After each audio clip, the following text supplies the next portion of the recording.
profesor universitario, activista de derechos humanos, además el director de medios de la Universidad del Sur, el profesor Jesús Urbina, director también de Luz Radio, a quien le damos la bienvenida doble, Jesús, a tu emisora que diriges y al programa Aula Abierta. Bueno, Jesús, y efectivamente sobre el tema del acceso a la información pública y el acceso a Internet en Venezuela, te comentábamos que queríamos entrevistarte el día de hoy, fundamentalmente porque Venezuela es un país sin acceso ni a la información pública ni a Internet. Probablemente uno de los países del mundo que mayor crisis tiene en materia de conectividad y además en materia pues, de acceso a la información, además pues, de la crisis fundamental ante el proyecto de hegemonía comunicacional que lleva el gobierno en materia de libertad de expresión. Pero bueno, ¿por qué se celebra hoy el Día de Acceso a la Información Pública a nivel mundial? ¿Y qué es esto, Jesús? Háblanos un poquito pues, para todos los oyentes. Buenas tardes, David, y los jóvenes de Aula Abierta, de este espacio, a toda la audiencia también de Luz Radio, y a toda la comunidad universitaria, que seguramente una parte está en sintonía con nosotros en este momento. El derecho de acceso a la información pública es un derecho humano. Eso, para empezar, siempre hay que decirlo, recordarlo, que la gente no olvide una premisa tan importante como esa.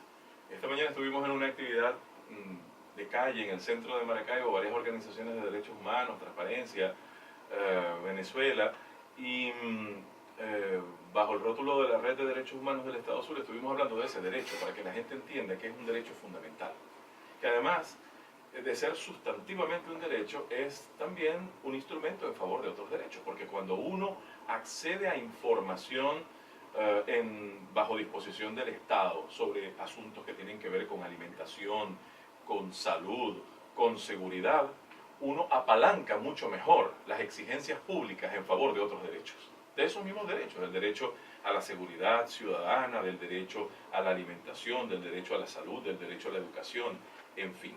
Hace 15 años, los organismos del sistema de Naciones Unidas acogieron la fecha del 28 de septiembre, dándole un espaldarazo a activistas de derechos humanos y periodistas búlgaros que estuvieron haciendo una defensa muy importante del acceso a la información.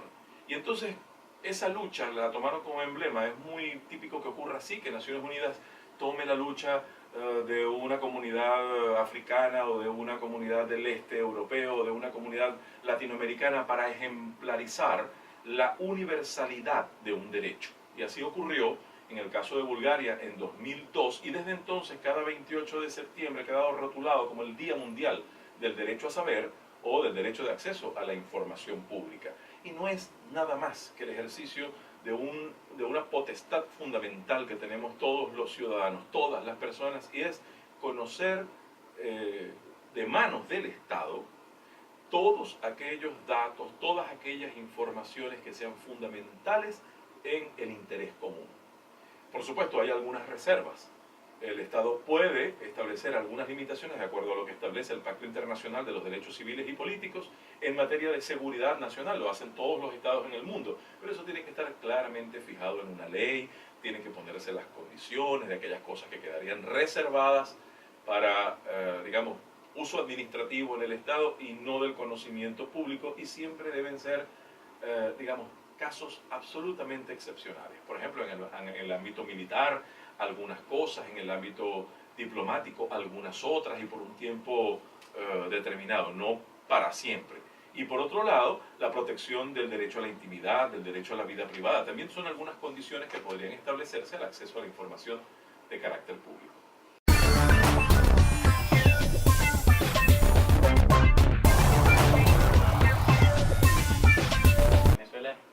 Todos los venezolanos de que vivimos en una república y de que todo tiene que ser público, como viene. Qué oportuno pero que lo digas, de verdad. Que eso es totalmente todo lo contrario a lo que está sucediendo. Es tan ajeno a nuestra realidad cotidiana, la gente ha perdido completamente el sentido de eso. Insistimos mucho en clases y también en la calle, en la relación con la gente.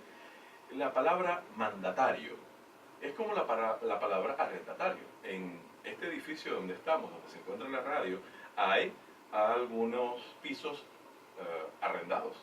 Y quienes son titulares de esos arrendamientos son los arrendatarios. Ellos no son los dueños del edificio. Los dueños del edificio arriendan. Ellos reciben, digamos, por un tiempo determinado, de acuerdo con el contrato, un uso determinado, limitado, del piso. Eso mismo pasa con el poder en una república. En una república el poder no es de los gobernantes, el poder es de los ciudadanos. Los ciudadanos mandan y los mandatarios son los que ejecutan el mandato que debe estar en un programa. El programa es la Constitución y los acuerdos políticos internos que se lleven adelante en el diálogo entre el Estado y los ciudadanos, que no debe ser un diálogo determinado por el interés único de quienes administran el Estado por un determinado tiempo o por toda la vida, como algunos pretenden, sino que debe ser determinado sobre todo por la iniciativa de la gente, de los ciudadanos, de conectarse con el interés público, con el interés de todos, y así Estado y sociedad coadyuvar para el bienestar. Y en efecto, el artículo 5 de la Constitución efectivamente dice eso, Jesús. Los órganos del Estado emanan de la voluntad popular, y dice, y a ella están sometidos expresamente la Constitución. O sea que hay una relación allí de subordinación. ¿De quién a quién? Del gobierno a los ciudadanos. Y en ese contexto, ¿qué tiene que ver el derecho de acceso a la información pública y la transparencia? Son elementos clave, tanto el acceso a la información pública como la transparencia. ¿Por qué? Porque si yo voy a exigirle como ciudadano a quienes administran por un tiempo determinado, por más que tengan pretensiones de quedarse para toda la vida, las instituciones del Estado, yo tengo que exigirles que me rindan cuentas, que transparenten todas sus acciones de modo que podamos ver si lo que hacen se compadece del discurso sobre políticas públicas que manejan en educación, en el terreno de la alimentación, del acceso a los bienes de consumo, de la seguridad, de la cultura, etc.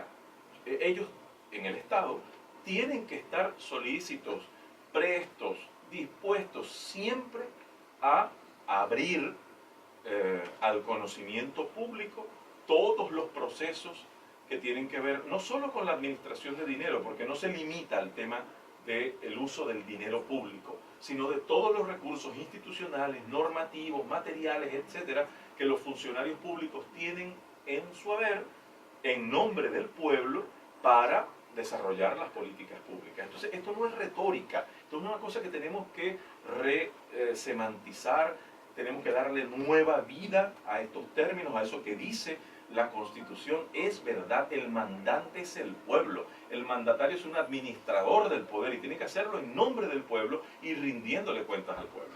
Sí, precisamente eso que decía de romantizar todo este discurso, quisiera preguntarle cuáles son los efectos que esto tiene en la vida cotidiana del venezolano, porque quizás la persona que nos está escuchando dirá, y bueno, ¿y esto qué tiene que ver conmigo?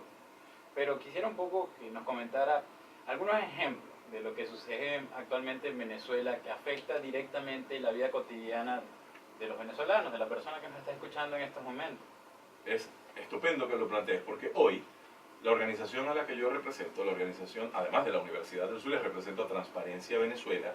Transparencia, por ser hoy el Día Mundial del Derecho de Acceso a la Información Pública, hizo un evento importante en Caracas, junto a Vendata, que es un esfuerzo, digamos, mancomunado con otras organizaciones. Yo lo vi en las redes a través de usted y lo seguí inmediatamente. Sí, para garantizarnos el acceso a los datos abiertos sobre asuntos de políticas públicas.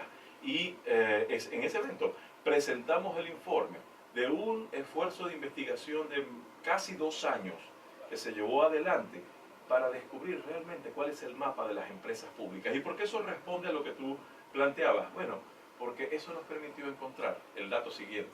El año pasado, solo 2016, sin que lo declare el Estado, sin que esté en ninguno de los informes de gestión de la Presidencia de la República o de los ministerios del Gabinete Gubernamental Central, 8 empresas públicas perdieron 1.3 billones de bolívares. Eso es más, en el caso del año 2016, que todo el presupuesto de salud, educación, cultura y seguridad juntos. Lo perdieron, lo votaron, no produjo nada y no está ya en las arcas del Estado venezolano y por lo tanto no va a servir para apuntalar políticas públicas Increíble. en este país. 1.3 billones de bolívares. Increíble. Bueno, está en nuestra cabina Jesús Urbina, profesor universitario y representante de Transparencia Venezuela, capítulo Zulia, además de autoridad en materia de medios de la Universidad de Zulia.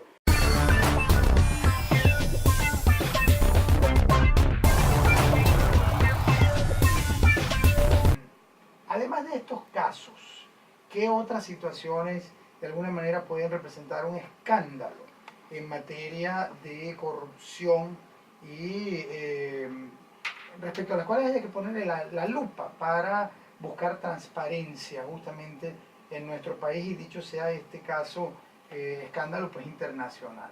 Claro está que Transparencia Venezuela ha investigado mucho y desde hace ya años, 3 años ya concretamente, el megacaso Odebrecht, porque eso es un caso galáctico, eso es una cosa impresionante, que escapa a las fronteras de Venezuela, eso es internacional y tiñe del color de la corrupción a la función pública desde las más altas esferas del poder en varios países de América Latina.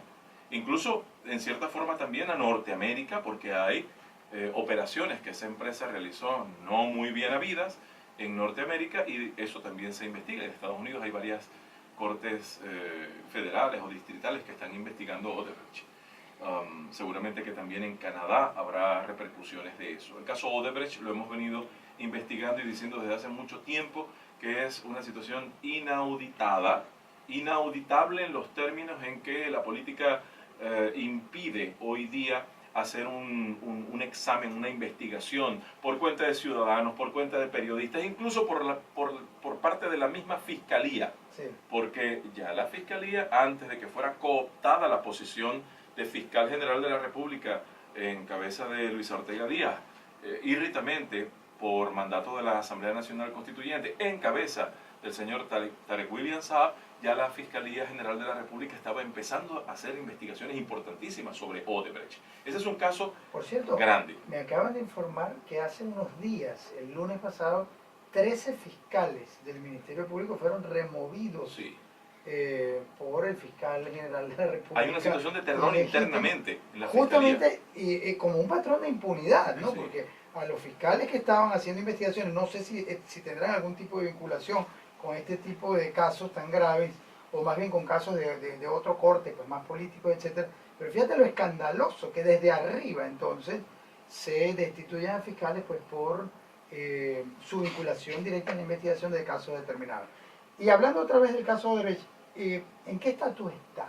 ¿A quién salpica en Venezuela este caso, este megacaso, como tú lo llamas, escandaloso por demás en materia de corrupción? Como ya no hay un ministerio público sostenido en un mínimo de condiciones constitucionales y legales para operar con la autonomía que uno esperaría que tuviera el garante de la Constitución, que es el Ministerio Público, no podemos saber exactamente cuál va a ser el derrotero de esas investigaciones. Claro. Lo que sí sabemos es lo que ha sido confesado en Brasil y ha sido también ratificado por investigaciones de otros países, incluyendo Estados Unidos, es que hubo coimas o sobornos a funcionarios venezolanos, incluso de alta jerarquía, por 98 millones de dólares hasta ahora, en el caso de Venezuela, es decir, a funcionarios venezolanos. Eso es muchísimo dinero. De hecho, de todo lo que se repartió por parte de Odebrecht en unos 4... Se fue la luz. Eso, el tema de Odebrecht. Oye, Cada vez que habláis de Odebrecht.